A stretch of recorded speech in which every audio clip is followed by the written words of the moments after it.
Do you guys ever see something that's just so unbearably cute that you just want to punch a hole in the wall?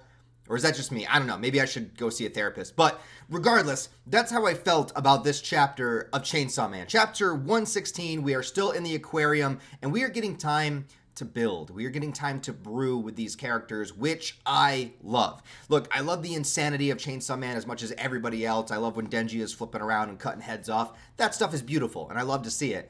But I really love this kind of character building stuff. And like I said in the last review, I like when characters are locked within a location and we get, they're unable to cut away. They're unable to go anywhere else. And we're just trapped with two characters in one place. And we have to see how they deal with each other, how they deal with the situation. And that's what these chapters of Chainsaw Man have been doing. And I've really, really appreciated it.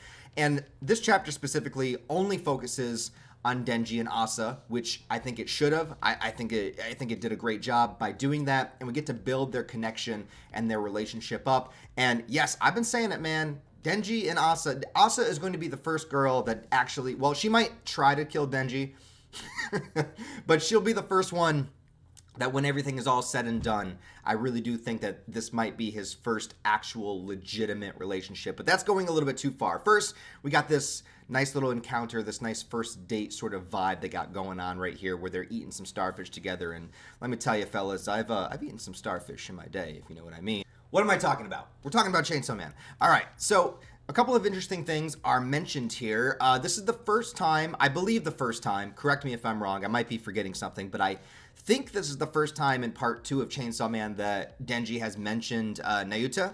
Am I pronouncing her name correctly? That he's been taken care of, sort of the new version of Makima, the new incarnation or whatever. And Denji has been taking care of her, but it's been kind of like left in the background because this part of Chainsaw Man has been pretty much just focusing on Asa as the main character. So we learn this information. Well, we already know this information, but it's finally being brought to the attention as Asa learns the information.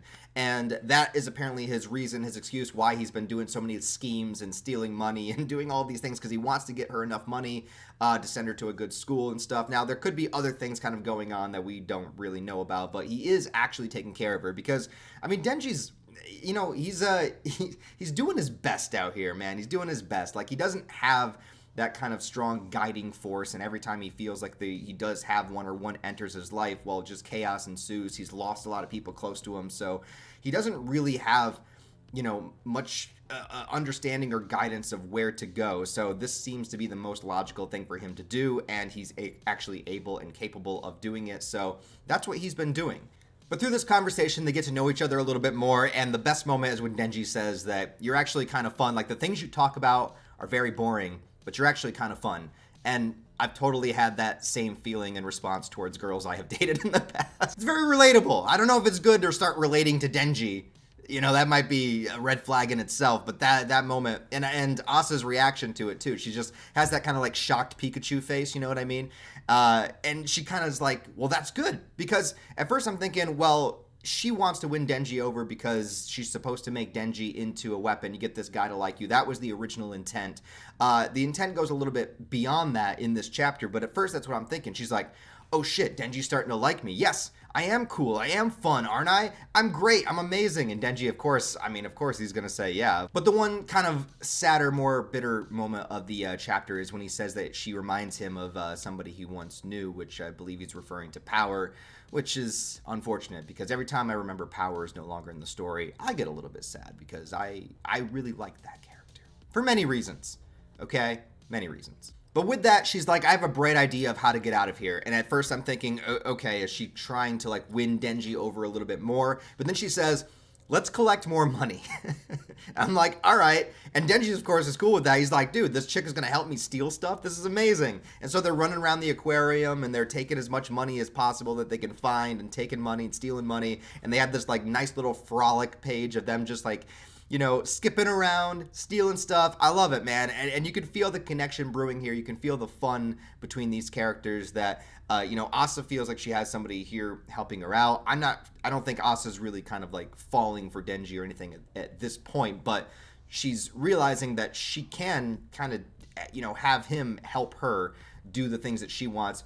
And she might not have to turn him into a weapon. She might not actually have to do that, but, it's going to be good to have him with her and on her side this entire time anyways. And Denji is thinking like, well, here's a chick that's paying attention to me and having fun with me, so this is awesome. Chick that wants to help me steal stuff, right on. And so, he's listening to everything that she said. She's like, go over there, close your eyes and ears. He's like, okay, going back into his classic Denji simp mode. Because she's like, okay, you have to relinquish all the money to me. And he's like, no way, why would I do that? And she's like, you relinquish all the money to me, and then I'll grant you any request that you want when we get out of here. And of course, Denji's going to do that. And,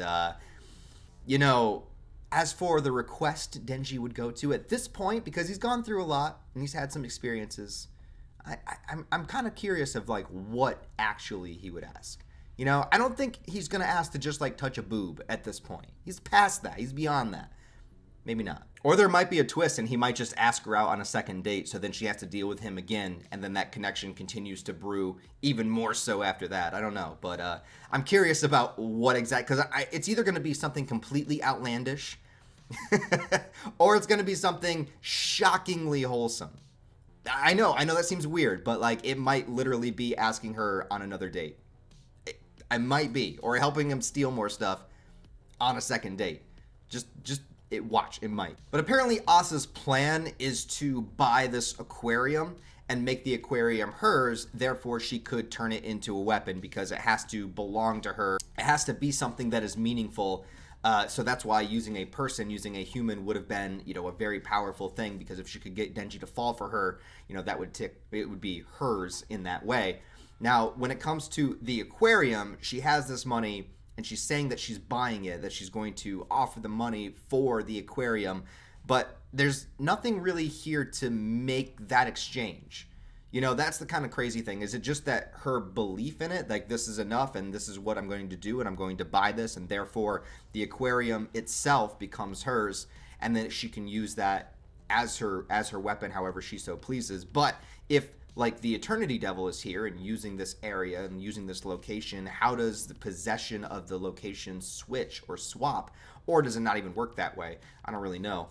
And it's just kind of, if it's just a matter of belief, I feel like that's not quite enough, you know what I mean? But then again, I'm not sure. But then again, we also don't have Yoru here with her.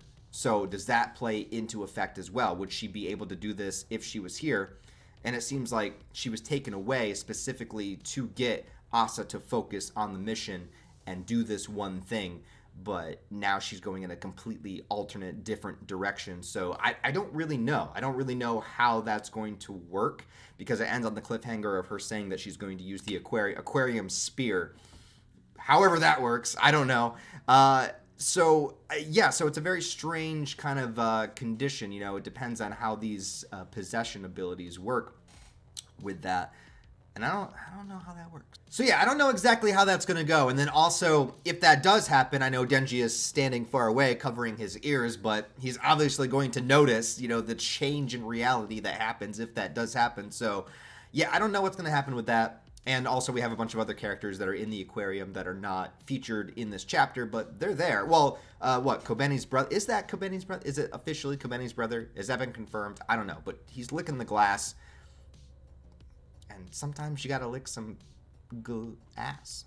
Starfish, right? I don't know. Anyways, guys, let me know what you thought of this chapter 116 of Chainsaw Man. It was a lot of fun. I love to see the relationship brewing between Denji and Asa. I really love both of those characters, so I like that the chapter was focused on them. I am, of course, anxious and curious to see where this aquarium eternity thing is gonna go, but I really do like character-centric focused chapters like this one, so I enjoyed this a bunch. Let me know what you guys think about it down below. Leave your thoughts, theories, opinions about what's going to happen. Do you think the Asa buying the aquarium is legitimate for owning something that belongs to her without anyone actually confirming it? Or do you think like the belief itself is enough? Or do you think it's going to kind of, Uno reverse on her and something bad's going to happen? I don't know. Let me know what you think down below. Also, guys, if you like this video, please give it a thumbs up and a comment. Let me know that you enjoyed it. If you want to stick around, go ahead and subscribe to the channel. Try to help me get to that 100,000 subscriber goal. I'd really appreciate it. And if you want to support on a deeper level, I have a Patreon, merch store, and channel memberships turned on. Beyond that, guys, thanks for watching. I'll talk to you next time.